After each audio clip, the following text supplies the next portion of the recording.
June 6, 1944.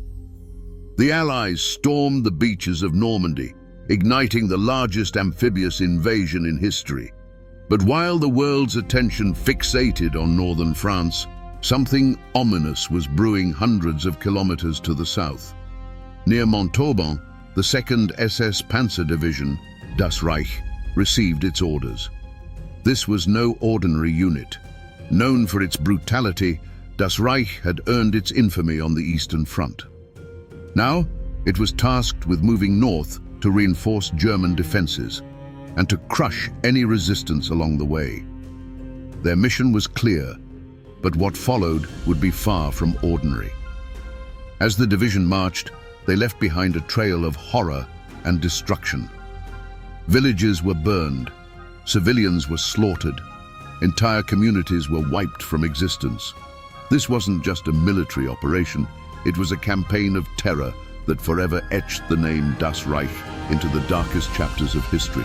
The Schutzstaffel, better known as the SS, literally means protection squadron in German. It started in 1925 as a small group of elite bodyguards tasked solely with protecting Adolf Hitler. But over time, it grew into something far more terrifying. What began as a personal guard morphed into a sprawling, deadly organization. And within its ranks, the Waffen-SS emerged as its elite military branch. Among them, one division struck fear like no other. The 2nd SS Panzer Division, ominously named Das Reich. Now, why was Das Reich so infamous? These were not just soldiers, they were ideologically driven warriors. They believed their cause was above any moral code. Many of them were hardened veterans of the Eastern Front, the most brutal battlefield of World War II. In the frozen fields of Ukraine and the dense forests of Belarus, they didn't just fight, they destroyed. Mass executions. Entire villages burned to the ground. Their so-called efficiency was measured in blood. And within the Nazi regime, this earned them not just medals, but an absolutely terrifying reputation. But here's what truly set the Waffen-SS apart from the regular army, the Wehrmacht. It wasn't just better training, it wasn't just superior equipment, it was their fanatical loyalty. These recruits were not just trained soldiers, they were indoctrinated. Nazi ideology was drilled into them until loyalty to Hitler and the Reich became their entire identity. This fanatical devotion made them capable of committing atrocities beyond imagination. And their commanders? They knew exactly how to exploit this blind loyalty. By the time Das Reich set its sights on Normandy in 1944, it was a well-oiled machine of terror. Its history of massacres on the Eastern Front was a grim warning of what was to come. As they marched through France, they left behind a path of horror and devastation. This was no ordinary military division. This was a murderous engine fueled by ideology and driven by the darkest ambitions of the Nazi regime. By June 1944, the Das Reich division was stationed in southern France near Montauban. On the surface, it seemed like a time of quiet recovery, but beneath that calm exterior, a storm was brewing, one that would soon unleash unimaginable violence. The division, once boasting 15,000 men, had suffered heavy losses on the Eastern Front. To rebuild its ranks, it now relied on fresh recruits. Some of these recruits were barely old enough to fight, young men taken from annexed territories like Alsace, Hungary, and Romania. Others, former Soviet prisoners forced into service. Different pasts, different languages, but they were all bound by the iron discipline of the Waffen-SS and the relentless expectations of their commanders. At the helm was SS General Heinz Lammerding, a man infamous for his ruthlessness. This wasn't just a commander, this was a man who saw brutality as a weapon and terror as a strategy. A veteran of countless operations in the East, Lammerding had overseen mass killings and the destruction of entire villages, all without hesitation. As the division prepared to move north toward Normandy in response to the Allied landings, The people of Montauban had no idea what was coming. To those in its path, Das Reich was not just a military unit, it was a harbinger of death, leaving devastation wherever it went. The calm in Montauban? It wasn't peace, it was the prelude to the storm. On June 8, 1944, Das Reich began its grim march north toward Normandy. Their orders, crystal clear: destroy all resistance, crush opposition, and instill fear in every town and village along the way. Divided into 3 columns, the division advanced through central France, a region teeming with partisan activity. Meanwhile, the French resistance, bolstered by covert supply drops and training from the British Special Operations Executive, had been waiting for this moment. Their mission? Simple but deadly: delay Das Reich at all costs. The resistance didn't hold back. Ambushes were launched. Bridges were blown to pieces. Railways were sabotaged. Each act was a desperate attempt to slow Das Reich's advance, to buy precious time for the Allies solidifying their hold in Normandy. But for every attack, there was a brutal retaliation. The Waffen-SS responded with chilling efficiency. Suspected civilians were rounded up, executed without trial. Entire villages, often accused without proof of aiding partisans, were burned to the ground as a horrific warning. One particularly chilling example: resistance fighters destroyed a vital rail line near a small town. Das Reich's response was swift and merciless. Over a dozen civilians were dragged from their homes, executed on the spot. Their houses set ablaze. The message was unmistakable: resistance would not be tolerated. With every mile Das Reich advanced, they left behind a trail of devastation. Each delay came with an unthinkable cost, a reminder of the cruelty of war and the price paid by those caught in its path. On June 9, 1944, the town of Tulle became a symbol of unimaginable suffering. Just one day earlier, resistance fighters had briefly liberated the area.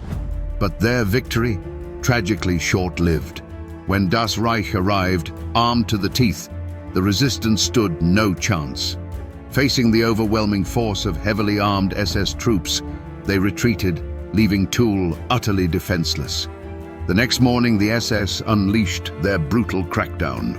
All men between the ages of 16 and 60 were dragged from their homes and herded into the town's munitions factory. There, a grim and heartless selection process began. 99 men were singled out, bound and hanged from lampposts, trees and balconies, all in full view of the town. Their lifeless bodies were left dangling, a chilling warning to anyone who dared support the resistance. But the horror didn't end there. Another 149 men were deported to concentration camps, where most would never return. Women and children, powerless to intervene. They could only watch in utter despair as fathers, husbands and sons were either murdered or torn away from their families. The SS carried out these atrocities with a level of efficiency that could only be described as chilling. When Das Reich moved on, Tulle was left shattered, not in bricks and mortar, but in spirit. Its people carried the heavy weight of a tragedy that stood as a stark reminder of the Nazis' cruelty and the devastating cost of their iron grip on occupied territories. If Tulle was a warning, then Oradour-sur-Glane became the embodiment of pure destruction. On June 10, 1944, soldiers from Das Reich's Führer Regiment marched into this quiet, peaceful village, a place that had no connection to resistance activity. And yet, by the end of the day, Oradour would stand as a symbol of one of the war's most infamous massacres, a brutal atrocity carried out with chilling precision. The SS ordered the entire population to gather in the village square under the pretext of an identity check. Men were separated from women and children. Each group was led away, believing they were simply being held temporarily. The men were taken to barns, where the SS soldiers opened fire with machine guns, aiming for their legs, not to kill instantly, but to prolong their agony. Those still alive after the first round of fire were drenched in fuel and burned alive. Meanwhile, women and children were herded into the village church. Inside, the SS placed an incendiary device. When it ignited, the church erupted into flames, becoming a fiery trap. Those who desperately tried to escape were met with gunfire. The screams of the trapped were drowned out by the roar of the inferno. By nightfall, 642 villagers were dead, 205 children, 247 women, and 190 men. The village itself was left in ruins, reduced to ashes. Today, Oradour-sur-Glane stands frozen in time, a haunting, silent monument to the unimaginable cruelty inflicted by the SS. Despite the reign of terror unleashed by Das Reich, the French resistance refused to back down. Armed with weapons supplied by the British Special Operations Executive, commonly known as the SOE, and driven by an unyielding resolve, these brave fighters intensified their efforts. Sabotage operations grew bolder and more daring. Railways were blown up, supply convoys were ambushed, and critical communication lines were cut. While each act of defiance might have seemed small, together they chipped away at Das Reich's momentum and morale. But this courage came at a devastating price. Every ambush, every sabotage was met with brutal retaliation. Entire villages were razed to the ground, and innocent civilians, men, women, and even children, were executed as so-called punishment for supporting the resistance. The SS showed no mercy, turning French towns and villages into scenes of horror.